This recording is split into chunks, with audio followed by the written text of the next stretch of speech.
Uppal police station పరిధిలోని చిలకో నగర్లో అంతర్రాష్ట్ర దొంగలు హల్చల్ చేస్తున్నారు.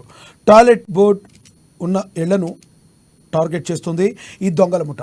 అర్ధరాత్రి ఓ వృద్ధ దంపతులు ఇంటికి వెళ్లి రూమ్ అద్దెకు కావాలని అడిగారు ఆ దొంగలు. అనంతరం ఇంట్లోకి బలవంతంగా ప్రవేశించారు. బలవంతంగా వృద్ధులను నోట్లో బట్టలు కుక్కి బంధించి దోచుకెళ్లే ప్రయత్నం చేశారు.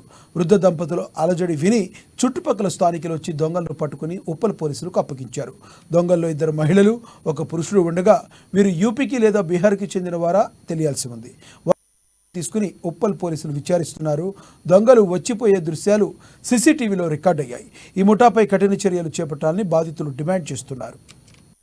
కదా అనేసి బయటకి గేట్ తీసి తొమ్మిది విషయం అంకుల్ పైకి వెళ్ళి వచ్చింది.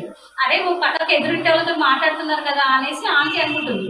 ఇంకా రావట్లేదు అనేసి గోడ చూసి 5 నిమిషాలు ఎవ్వరు కనబడకపోతే 10 నిమిషాలు 20 నిమిషాలు అయింది. వాళ్ళ ఆంటీ వచ్చి శబ్దం గజ్జల శబ్దం చూసి అతను సైలెంట్ కూర్చోబెట్టిరు అంకుల్.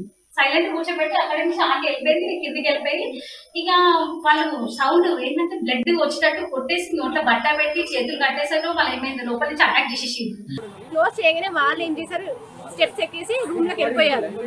మా డాడీ వాళ్ళు లాక్ వేయలేదంట. లాక్ వేయలే అనేసి మళ్ళీ వాళ్ళు బయటకు వచ్చి లాక్ తీసుకుని పైకి వెళ్ళేసరికి వాళ్ళు పైనే ఉన్నారు. వాళ్ళు పైనే ఉండి మీదికి అటాక్ చేశారు. అటాక్ చేసి